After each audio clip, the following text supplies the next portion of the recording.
You don't need another strategy and you don't need somebody's permission. You need to start listening to everything that you have inside of you because you already know the step to take.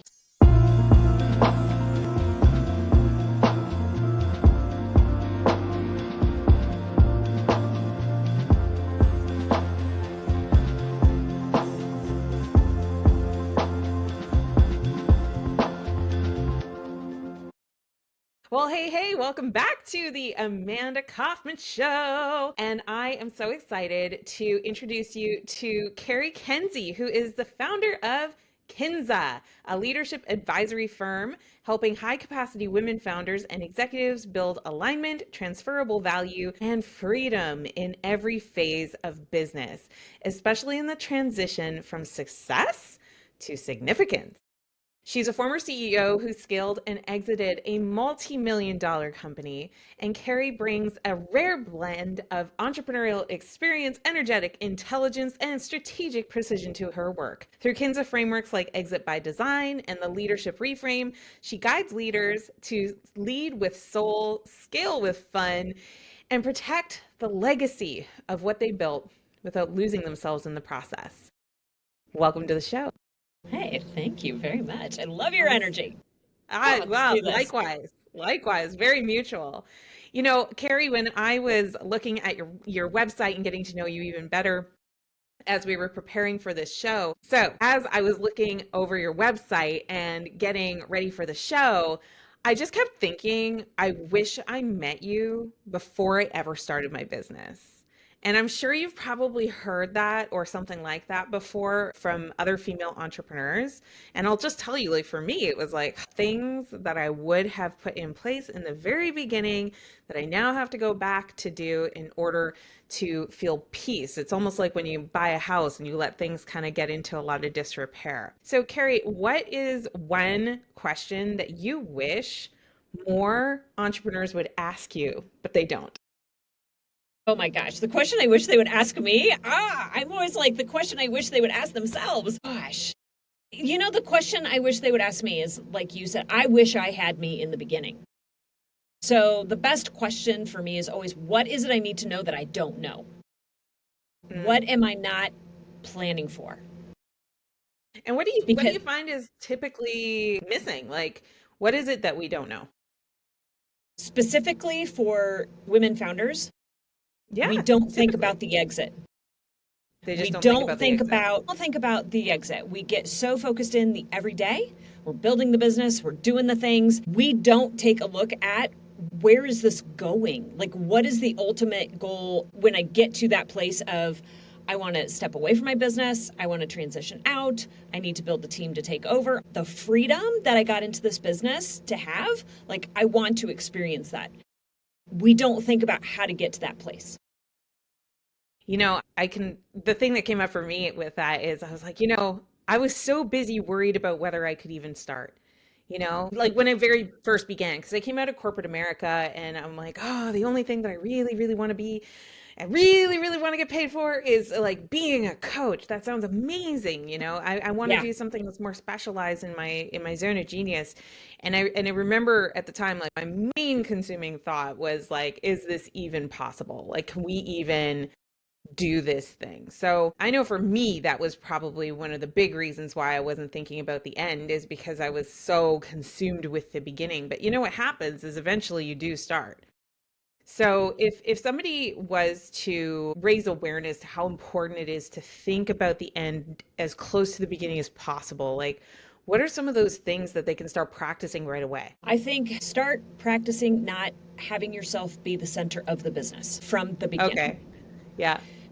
right? When we don't think about the end, if we don't have exit as a business strategy while we're building the business, all we're doing is building ourselves a job.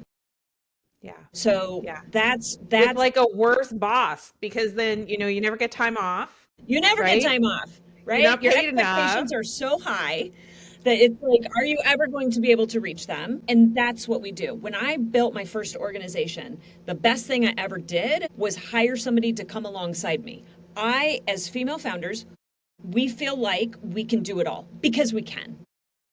Problem is, when we feel like we can do it all and we can, then we do, and we forget to step away.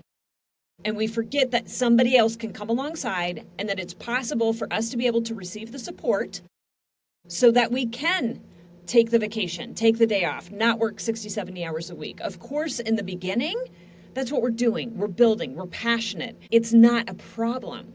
It becomes a problem when over time you have built a system that is built on you. Yeah, big time. And, I still remember the day that I had that aha moment of like, oh, Amanda, you're not an entrepreneurial coach or you're not a coach. You are an architect of a business that is outside of you, and you happen to be providing the coaching services Yes. inside of this company. And that's actually what led me to creating the brand, the Coaches Plaza. So I'm at a stage of my business where I am still largely, doing a lot of the Yes. doing and providing a lot of the expertise, but I made the decision to have a logo style brand about 5, 6 years ago. And the whole reason why is like I knew that I had to be where I was. Like you said, when you're building, you gotta build. And there's gonna be different phases when you're perhaps pivoting the business where you're still really building, which is where I am right now.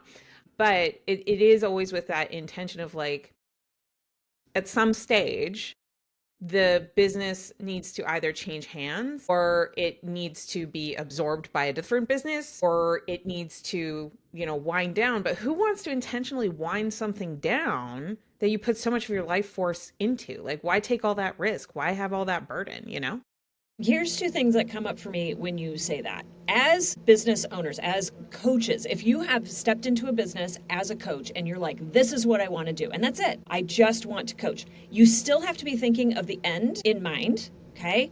Because if that end is not a transition of a sale, it's not a transition to a leadership team, it is just simply a transition into your what's next, then you need to be and strategic about how you're saving and pulling funds in order to be able to have that to land on when that Mm, exit comes. So that's one thing. so As good. a business owner, be sure that you're looking at that throughout the course of your business. 50% of exits come without warning.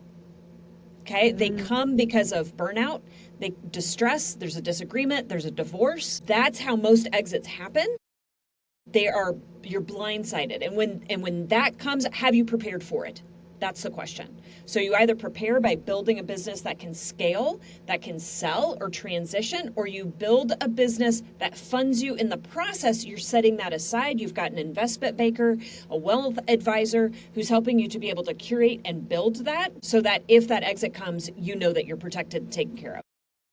I think that's actually one of the biggest myths in the coaching industry. And I know I definitely got bit by that bug, which was, yeah, there's all these seven-figure coaches that lure you, into this world, so to speak. And I was like fighting hard, tooth and nail, to be like, okay, got to figure out what are all the things that make you a seven-figure business, what makes you a seven-figure coach.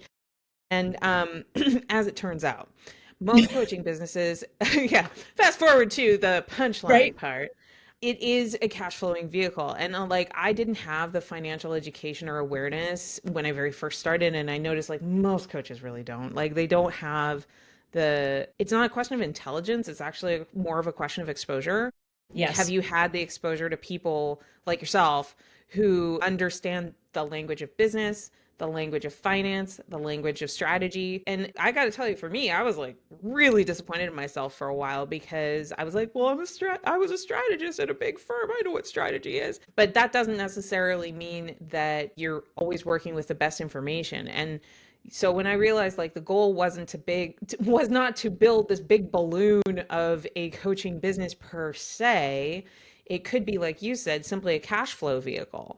Yes. And those can be really lean, mean, awesome little businesses. They don't have a lot of sale value, but you can actually generate a huge amount of, profit Yes. through that method. But then you have to pair it with financial education, to your point. Like, You you have do. to understand that there is a long game. How do you help people see this, right? Because like I think I can't remember not being told. That didn't make a lot of sense. Hopefully you're following, listeners.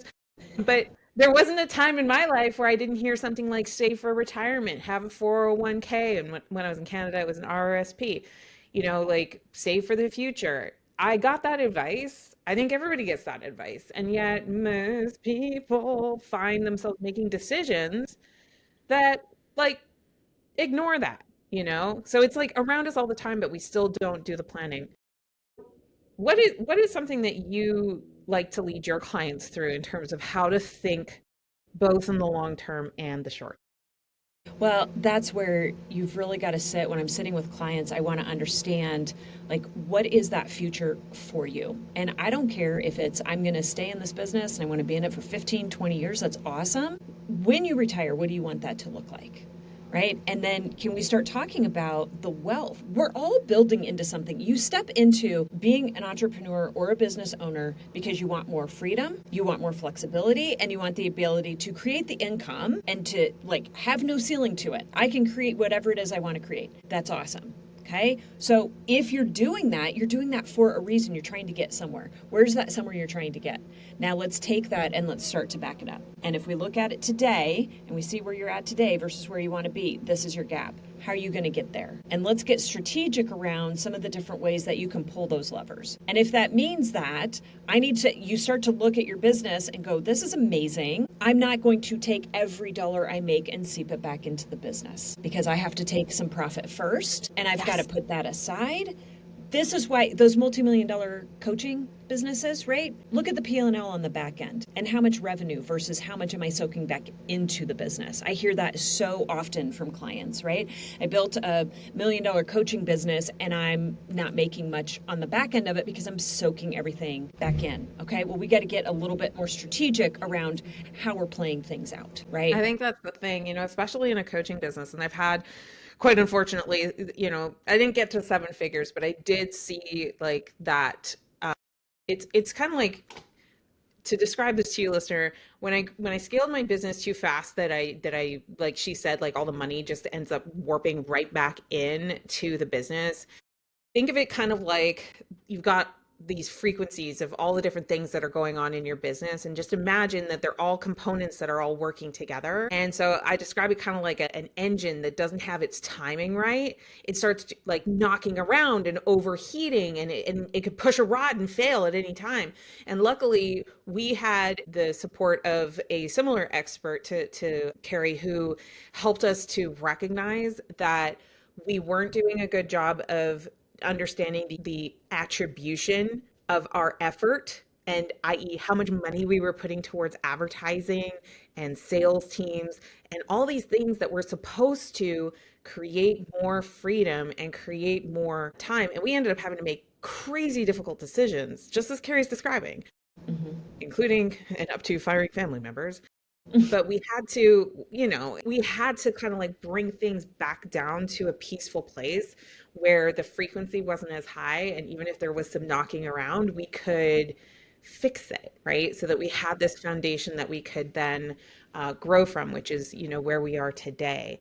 Yeah. Cari, I have to imagine that when you're working with people, they have, I know for me, like when I finally asked for help from someone like you, I was so scared to do it because I knew that it was a mess, right? And Yeah. I knew that I had done some things, including like, I knew about Profit First. I knew all about Profit First. And I could just like see where I had betrayed myself like the whole time. And so, not the whole time, but I'll be a little more generous to myself. But the point is like I just feel like a lot of entrepreneurs need to understand and to hear why it's important to maybe work with a third party to at least take a look at it. Because I know I was so hesitant, and if I had engaged my consultant 9 months before I did, I would have been in a very different position. Yeah. Yeah. Yeah. So and I love that you say that too, because I think too often we end up, it's like here's the thing that I would say to anybody who's listening, like you already know. If you do, come on, we already know. We simply are looking for either somebody to help us escape the knowing or somebody to give us permission to step into it. Those are the two things that we're looking for. The scariest part is bringing somebody on board who's going to push you into it.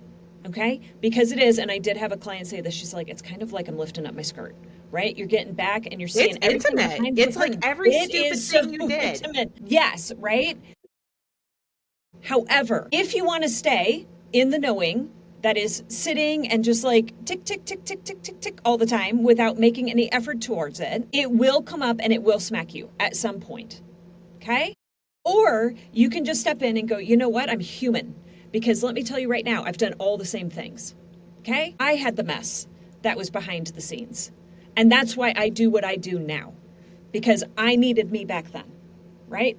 So, what you're offering by stepping out and allowing yourself the vulnerability is to finally come back into an alignment with what it is you do, with the passion of where you want to be, and to allow that to happen in a place of ease, period. That's all you're doing. It's vulnerability to find clarity. It's vulnerability to step forward and finally get the thing that you have desired the entire time, the reason you stepped into the business to begin with. Yeah, no, it's so true. And I mean, like coming out of that experience personally, I learned something about learning, which is like I've now made this distinction of there's learning in the sense of like knowing, in the sense Yes. of consuming information, like you have Yep. data. And then there's like learning in the sense of applied knowledge. And Yes. that is a different thing. It And is. so often, especially in today's age that's consuming a lot of content, such as this fabulous podcast, so please keep listening, but we consume so much and we get so many voices knocking around in our head about how you're supposed to do things. And it Yes. creates, I think, a huge dissonance, right? It Because you does. start drowning in all these shoulds and coulds and woulds Yes. and, you know, but at the same time, there's so much pressure for a business owner, coaches, not non-coaches, just any business owner.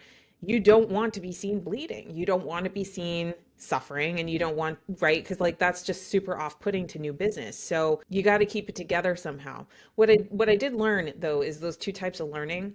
I think the reason why the applied learning is so hard, and I'd love your take on this, is because in order to actually change your behavior, you have to admit that you were wrong. And I think humans want to be right more than anything. Now, you can tell me I'm wrong about that, but I know from my own experience, that was probably like oh, I have to humble myself by admitting that Yeah. I was wrong. Well, and that's where it's not that you were ever wrong. So let me just Mhm. place that out there, right? Because that's where people there's a blame and a shame that we take on the moment we think we've done something wrong. You didn't do anything wrong. You did everything you could with the information you had in that particular That's moment. absolutely Now, fair, right? Yeah. now you know something different. And in Yeah. that knowing something different, you have already grown. So what I you're love that doing is distinction. you're allowing somebody else to come in and walk alongside you, and you're showing them like, here's the mess, what do we need to do to clean this up, right? Because I know this Absolutely. happened. What do we need to do to clean this up? So I think if we Totally. can start looking at it that way, as opposed to I was wrong, but I did what I knew to do in the moment, I now know better. I now know that something needs to shift. That is the thing that's going to bring you closer back to that wisdom that sits inside. I say all the time, you don't need another strategy. Sorry, you don't. Go to another conference, sit in another room. It's perfectly fine, but you don't need another strategy and you don't need somebody's permission. You need to start listening to everything that you have inside of you because you already know the step to take. You already know the thing to do. You just stopped listening to yourself when you started shoulding based on everybody else's expectation. When you come Yeah, back into absolutely. alignment, you will get a kind of clarity that you will just intuitively know the next step to take. I love it. That's so good, Carrie. Thank you so much for being here on the show today. Before we let you go anywhere, though, how do we keep in touch with you? So the best way to find me is going to be on LinkedIn. LinkedIn, you're going to be able to find Kinza, and you can also find Cari Kenzie. Amazing. And dear listener, if you prefer other channels or if you just want to go straight to her website, we'll make sure we have all of those links in the show notes below. Carrie, thank you so much for joining me on the show and having such a beautiful, candid conversation today. Gosh, thanks. This was amazing. I appreciate you. I appreciate you right back. And listener, if you appreciated this, I'm sure you've got three friends who would also love to hear what Carrie had to share about setting your business up for success from the beginning all the way through to the end. So grab the link to this episode, go ahead and text it, email it, send it in a carrier pigeon wallet or whatever that is. I don't know how carrier pigeons send their messages, but the point is you should share it with somebody. And if you're really loving the show, you may just want to stop by and give us a little review. keep it honest, but we really appreciate any positive reviews that we get because it helps people decide whether they want to spend their precious time consuming our show. Thank you so much for being here, and we'll be back with another episode very shortly. Don't miss it. Hit subscribe if you haven't already, and we will see you again soon. Until then, do what matters.